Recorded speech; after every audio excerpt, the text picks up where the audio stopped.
2026 జనవరి 3, 4, 5 తేదీల్లో గుంటూరులో ఆంధ్ర సారస్వత పరిషత్ ఆధ్వర్యంలో జరిగే 3వ ప్రపంచ తెలుగు మహాసభలను జయప్రదం చేయండి.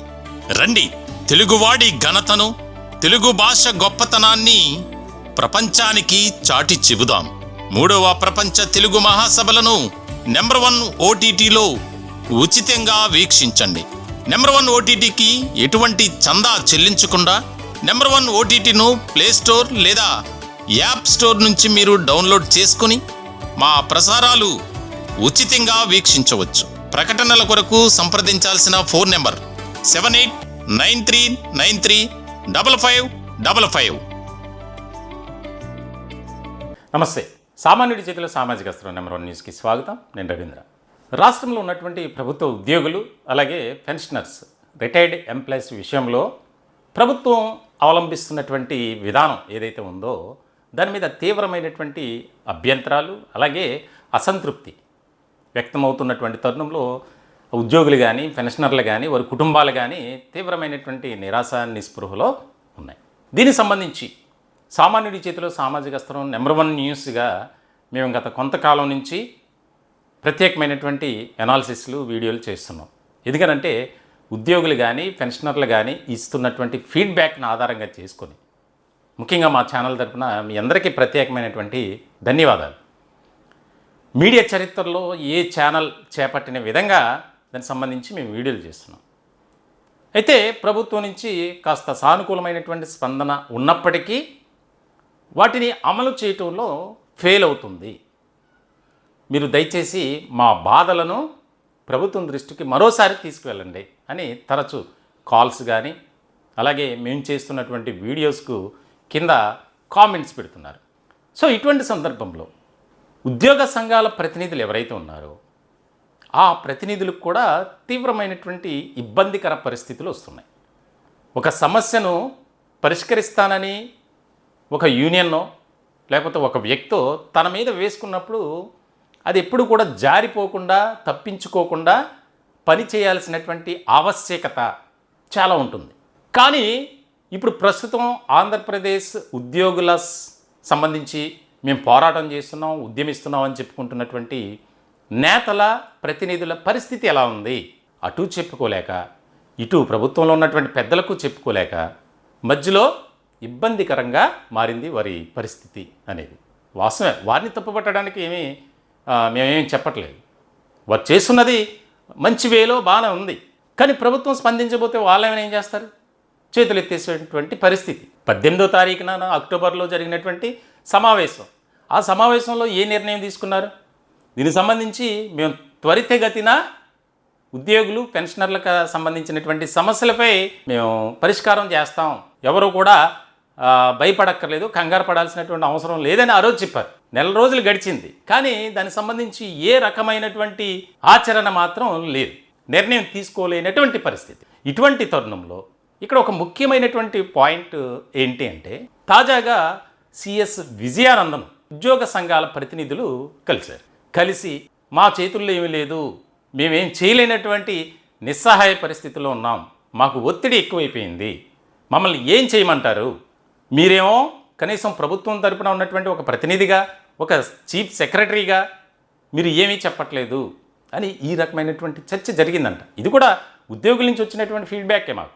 ఎందుకంటే అక్కడ ఏం జరిగిందనేది మేము చూడలేదుగా. సార్ ఇలా జరిగింది, దీనికి సంబంధించి వారు కూడా ఇబ్బంది పడుతున్నారు, ఉద్యోగ సంఘాల నేతలు వారు చేయాల్సింది చేస్తున్నారు, కానీ ప్రభుత్వం మాత్రం నిమ్మకు నీరెత్తినట్లుగా వ్యవహరిస్తుంది, ఏ రకమైనటువంటి చొరవ చూపించట్లేదు, ఉద్యోగులంటే అంత ఆషామాషిగా ఉందా, మేము ఒక్కసారి తిరుగుబాటు చేస్తే ఏ విధమైనటువంటి పరిస్థితులు ఉంటాయో తెలియట్లేదు అని వారిస్తున్నటువంటి ఫీడ్బ్యాక్ 18వ తారీఖున జరిగింది. అక్టోబర్లో నెల రోజులు గడుస్తుంది. కనీసం దానికి సంబంధించి ఒక ఆచరణ, మనం ఇది చేద్దాం అది చేద్దాం అనేది లేదు.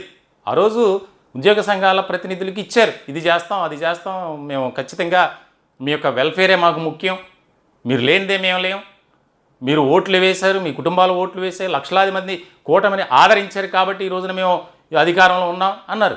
కానీ చేసే విషయంలో, అమలు చేసే విషయంలో మాత్రం కాస్త వెనక్కి తగ్గుతున్నారు. దీనికి కారణాలు ఏంటి అనేది దీనికి సంబంధించి ఉద్యోగ సంఘాల ప్రతినిధులు కూడా సిఎస్ దగ్గర తమ గోడు వినిపించారంట ఉద్యోగులందరి తరపున. ఎందుకనంటే ఉద్యోగులు పెన్షనర్ల నుంచి తీవ్రమైనటువంటి ఒత్తిడి వస్తుంది. దానికి ఉదాహరణగా చెప్పాలంటే కనుక ఎంప్లాయీస్ గ్రూప్లో ఉద్యోగ సంఘాల నేతల్ని ప్రశ్నిస్తున్నటువంటి తీరు చూస్తే అర్థమవుతుంది. చాలా అసలు భయంకరంగా మాట్లాడుతున్నారు. మీరు చక్కగా తిరుగుతున్నారు, ఉద్యోగ సంఘాల నేతలను చెప్పుకుంటూ మీరు ఉద్యోగం చేయక్కర్లేదు, కానీ మా సమస్యల తరపున పోరాటం చేయకుండా ఈ యొక్క పాలకుల చేతిలో కీలుబొమ్మలుగా మారారు, మీరా ఉద్యోగ సంఘాల నేతలు, తప్పుకోండి, మీరు వేస్ట్ అన్న పరిస్థితుల్లోనే వారు మాట్లాడుతున్నారు. కామెంట్స్లో కూడా అదే ప్రస్తావన. సో ఇటువంటి సందర్భంలో వారు కలిసినటువంటి తరుణంలో ఏ రకమైనటువంటి హామీ ఇచ్చారు అనేది ఇక్కడ కీలకం. మేము చేస్తాం చూస్తాం అంతే తప్ప దీనికి ఒక క్లియర్ కట్ అనేది ఎండ్ కార్డు పడే అవకాశం కనిపించట్లేదు. ఎందుకంటే ఇప్పటికే ఇంకా సమయం ఇచ్చారు ఉద్యోగ సంఘాల ప్రతినిధులకి. కొంతమంది రాష్ట్ర వ్యాప్తంగా కొంతమంది ఉద్యోగులు కొన్ని మీటింగ్స్ ఏర్పాటు చేసుకొని యూనియన్లతో సంబంధం లేకుండా ఒక జేఏసీగా ఏర్పడాలి, ఏర్పడిన తర్వాత తదుపరి కార్యాచరణను మనం స్ట్రాంగ్ చేయాలి, దానికి సంబంధించి త్వరలోనే చలో విజయవాడకు పిలుపునిద్దాం అని ఒక నిర్ణయం తీసుకున్నారు. ఈ విషయం కూడా ఉద్యోగ సంఘాల ప్రతినిధులకు తెలిసి సిఎస్ దగ్గరికి వెళ్ళారు. ఏంటంటే మేము చేస్తున్నాం కదా, మీరు ఎందుకు తొందరపడతారు, కాస్త సమయం ఇవ్వాలి గవర్నమెంట్కి అనే ఆలోచన కూడా వారు చెప్పారట.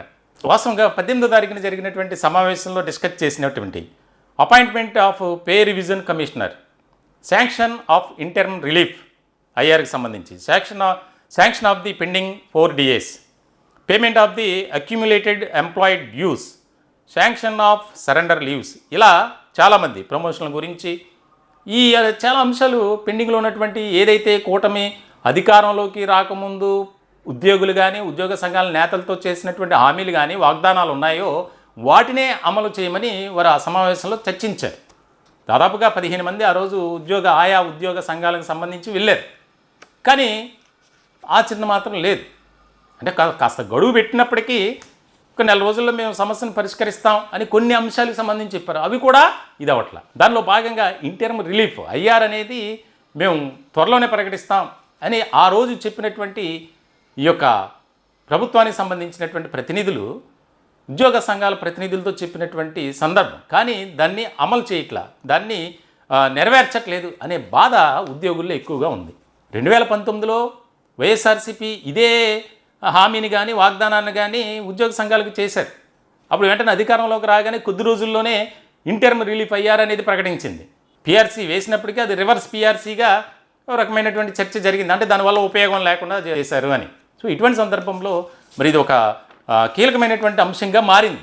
రాష్ట్ర ప్రభుత్వంలో ఉన్నటువంటి ఉద్యోగుల పాత్ర ఈ రాష్ట్రాన్ని పరిపాలనాపరమైనటువంటి విషయాలకు సంబంధించి అంశాలకు సంబంధించి ఒక స్ట్రాంగ్ పొజిషన్లో తీసుకువెళ్తుంది. కానీ అటువంటి విషయంలోనే న్యాయం చేయట్లేదు ఈ కూటమి పెద్దలు అనేది వారి ఆవేదన. ఆ రోజు దాదాపుగా చాలామంది ముఖ్యమైనటువంటి అధికారులు ఉన్నారు. 18వ తారీఖు జరిగినటువంటి సమావేశంలో అందరి సమక్షంలోనే జరిగింది ఇది. కానీ అమలు చేసే విషయానికి వచ్చేసరికి వెనక్కి తగ్గుతున్నారు. ఆ రోజు ముఖ్యమైనటువంటి అధికారులు విజయానంద్ సిఎస్, జి సాయి ప్రసాద్ ఈయన స్పెషల్ చీఫ్ సెక్రటరీ, అలాగే శంషీర్ సింగ్ రావత్, ఎంటి కృష్ణబాబు, జయలక్ష్మి, పీయూష్ కుమార్, కోన శశిధర్, భాస్కర్ కాటంనేని, విజయ రామరాజు, గౌతమ్ అల్లాడ, వీరంతా ఐఏఎస్ అధికారులు. మరి అధికారులు వారు కూడా ఉద్యోగులేగా. ఉద్యోగుల నుంచి వచ్చినటువంటి డిమాండ్ ఏంటంటే ఇప్పుడున్నటువంటి హై పొజిషన్లో ఉన్నటువంటి వారు ఉద్యోగులే, కానీ మరి వారు కూడా కూటమి ప్రభుత్వానికి తొత్తులుగా మారుతున్నారు. వారు కూడా రిటైర్డ్ అవుతారుగా, అప్పుడు వారి సమస్యలు పట్టవా అన్న విధంలో వారు మాట్లాడుతున్నారు. దీనికి సంబంధించి 15 మంది ఆయా ఉద్యోగ సంఘాలకు సంబంధించి 15 మంది అటెండ్ అయ్యారు. మరి వారంతా ఇప్పుడు ఏం చేయలేనటువంటి పరిస్థితి. కాబట్టి అందుకే సిఎస్ని కలిసి మీరిచ్చినటువంటి మాటను నిలబెట్టుకుంటారా, ప్రభుత్వం తరపున మీరే మాట్లాడండి, వెళ్ళి ఏ విషయం చెప్తే మేము ఉద్యోగులకు చెప్పుకుంటాం, లేదంటే మాపై తీవ్రమైనటువంటి ఒత్తిడి వస్తుంది, కాబట్టి మీరే మా బాధను మా గోడును అర్థం చేసుకొని ఉద్యోగులకు న్యాయం చేసే విధంగా, పెన్షనర్లకు న్యాయం చేసే విధంగా మీరు ఒక నిర్ణయాన్ని వెల్లడించాలి, ప్రకటించాలి అనే ఒక రిక్వెస్ట్ అనేది పెట్టారట. మరి చూడాలి ఇప్పటికైనా ప్రభుత్వం దిగొస్తుందా, దిగి రావకర్లా స్పందించి ఉద్యోగులకు సంబంధించినటువంటి న్యాయమైనటువంటి డిమాండ్ల పరిష్కారానికి కృషి చేయాలని సామాన్యుడి చేతిలో సామాజిక అస్త్రం నెంబర్ 1 న్యూస్ మేము కూడా కోరుకుంటున్నాం. ఖచ్చితంగా వారి పక్షాన నిలబడి ఇదే రకమైనటువంటి విధానంతో ముందుకు వెళ్తామని కూడా ఈ సందర్భంగా తెలియజేసుకుంటున్నాం. ఈ టాపిక్పై మీ విలువైనటువంటి అభిప్రాయాలు కామెంట్ రూపంలో తెలియజేయండి. దయచేసి మా ఛానల్ని సబ్స్క్రైబ్ చేసుకోండి. Thank you.